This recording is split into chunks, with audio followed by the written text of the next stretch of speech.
जय यीशु की। मैं हूँ प्रियंका डामोर और आप देख रहे हैं रेडियो वेद शीर्षक की हिंदी सर्विस। कलीसिया समाचार में आप सभी का स्वागत है। कलीसिया समाचारों में प्रमुख हैं। ऑस्ट्रेलियाई मिशनरी की हत्या के लिए जेल में बंद भारतीय ईसाई बन गया। ईस्टर्न एशियन पास्टोरल इंस्टीट्यूट ने मिशन संचालित चर्च के लिए एशियाई नेताओं का गठन किया। सलेशन स्कूल प्रिंसिपल के बैठक में परिवर्तनकारी नेतृत्व और नए मिशन की वकालत की गई। 3 भारतीय आर्चबिशप को पॉप लियो से पैलियम प्राप्त हुआ। उड़ीसा में उत्पीड़न के खिलाफ ईसाई सड़कों पर उतरे। धर्माध्यक्षों ने फैक्ट्री में हुई विस्फोट की जांच की मांग की, जिसमें 35 लोगों की मौत हो गई। YCS और YSM तमिलनाडु ने तिरुचिरापल्ली में राज्य आम सभा की बैठक आयोजित की। अब जानते हैं समाचार विस्तार से। ऑस्ट्रेलियाई मिशनरी की हत्या के लिए जेल में बंद भारतीय ईसाई बन गया। 39 वर्षीय व्यक्ति, जिसने 26 साल पहले ऑस्ट्रेलियाई मिशनरी ग्राहम स्टीवर्ट स्टैंस और उनके 2 छोटे बेटों को हत्या करने वाले गिरोह का हिस्सा होने का दोषी ठहराया गया था, ने बैप्टिस्ट ईसाई के रूप में अपने बपतिस्मा की घोषणा की है। सुदर्शन हंसदाना, जिन्हें चंचू के नाम से भी जाना जाता है, ने 29 जून को बताया, मैंने अप्रैल 2025 में खुद से बपतिस्मा लिया और ईसाई बन गया। इसलिए नहीं कि किसी पुरोहित ने मुझ पर प्रभाव डाला, बल्कि मेरी अंतरात्मा ने मुझे हिंसा से दूर रहने के लिए कहा और मैंने क्षमा मांगने के लिए चर्च का रुख किया। ईस्टर्न एशियन पास्टोरल इंस्टीट्यूट ने मिशन संचालित चर्च के लिए एशियाई नेताओं का गठन किया। मनीला, फिलीपींस में ईस्टर्न एशियन पास्टोरल इंस्टीट्यूट का pastoral leadership and management for mission कार्यक्रम संस्कृतियों और महाद्वीपों के बीच पुलों के निर्माण जारी रखता है। EAPI एंटोनियो डी मनीला विश्वविद्यालय परिसर में नवीनीकरण, अद्यतन, विश्राम और नेतृत्व प्रशिक्षण के लिए जेसुइट द्वारा संचालित आवासीय पास्टोरल संस्थान है। केन्या, म्यांमार, दक्षिण सूडान, चीन, Hong Kong, Vietnam, Bangladesh, Tonga, Bharat, Uganda, Solomon द्वीप और लाओसा, दक्षिण कोरिया, फिलीपींस और समाओ से 42 पास्टोरल नेताओं को एकत्र करते हुए यह कार्यक्रम चर्च के सार्वभौमिक चरित्र और मिशन के प्रति इसकी साझा प्रतिबद्धता को दर्शाता है।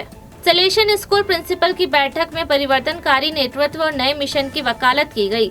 कलकत्ता के सलेशन प्रांत के वार्षिक स्कूल क्रमिक सम्मेलन का समापन 29 जून को सिलीगुड़ी के डॉन बॉस्को स्कूल में शानदार सफलता के साथ हुआ।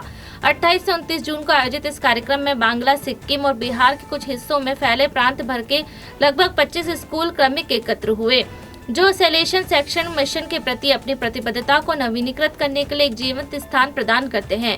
बांग्लादेश और नेपाल के प्रांत के सलेशन प्रिंसिपल मौजूद नहीं थे। इस बैठक में सलेशन कॉलेज प्रकाशित कैकेटा प्रांत के प्रोविंशियल फादर जोसेफ पोरिया द्वारा संशोधित स्कूल क्रमिक नीति पुस्तक का आधिकारिक विमोचन किया गया। 3 भारतीय आर्चबिशप को पॉप लियो से पैलियम प्राप्त हुआ। 29 जून को सेंट पीटर और पॉल की पवित्रता पर पॉप लियो ने सेंट पीटर बेसिलिका में कन्वेंशन की वेदी पर एक गंभीर यूकरिस्ट समारोह के दौरान 3 भारतीय धर्मगुरु को पैलियम प्रदान किया। समारोह के दौरान पॉप ने दुनिया भर के 54 नवनियुक्त महानगरीय आर्चबिशपों को आशीर्वाद दिया और पैलियम प्रदान किया, जिसमें भारत के 3 शामिल हैं।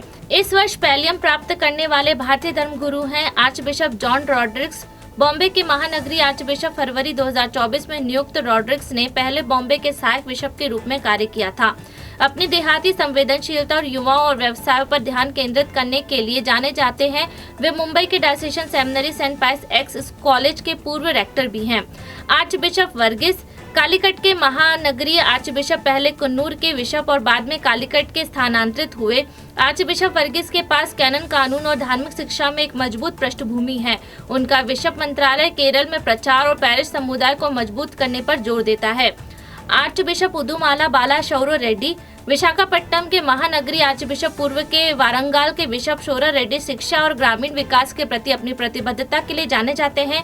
एक धर्म ग्रंथ विद्वान, उन्होंने तेलुगु भाषी कैथोलिक चर्च के भीतर विभिन्न क्षमताओं की सेवा की है और उन्हें 2024 में विशाखापट्टनम का आर्चबिशप नियुक्त किया गया था।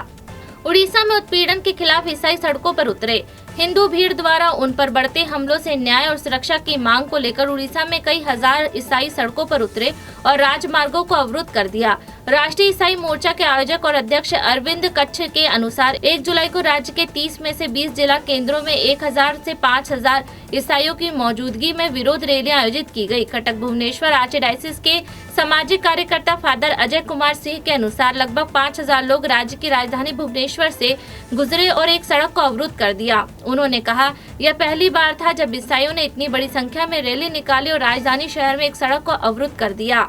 धर्माध्यक्षों ने फैक्ट्री में हुए विस्फोट की जांच की मांग की, जिसमें 35 लोगों की मौत हो गई।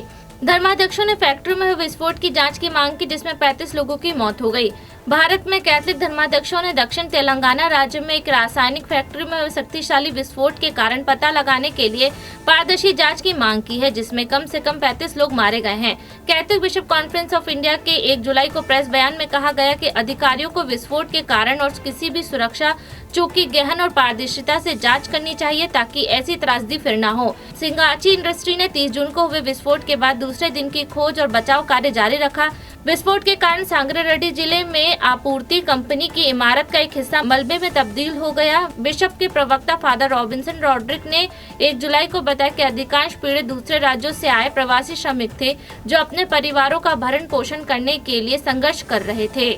YCS और YSM तमिलनाडु ने तिरुचिरापल्ली में राज्य आम सभा की बैठक आयोजित की। युवा कैथलिक छात्र युवा छात्र आंदोलन तमिलनाडु विश्व परिषद के तहत युवा आयोग की एक प्रमुख शाखा ने 22 जून को तमिलनाडु के तिरुचिरापल्ली में अपनी क्षेत्रीय आम सभा की बैठक आयोजित की। इस दिन की शुरुआत युवा आयोग के अध्यक्ष बिशप नाजीरन सुसाई द्वारा पवित्र मिस्सा के साथ हुई। इसके बाद राज्य के अध्यक्ष जॉन रेक्स और उपाध्यक्ष सिलम राशि के नेतृत्व में ध्वजारोहण समारोह हुआ, जिसमें कोषाध्यक्ष एडम्स द्वारा YCS और YSM गान गाया गया। सचिव लॉर्ड मैरी ने भारतीय संविधान की प्रस्तावना पढ़ी। पहला सत्र प्रारंभिक द्वीप प्रज्वलन समारोह के साथ शुरू हुआ, जिसके बाद 6 महीने की गतिविधि और वित्तीय रिपोर्ट और डायसेशन आंदोलन के अपडेट की प्रस्तुति हुई।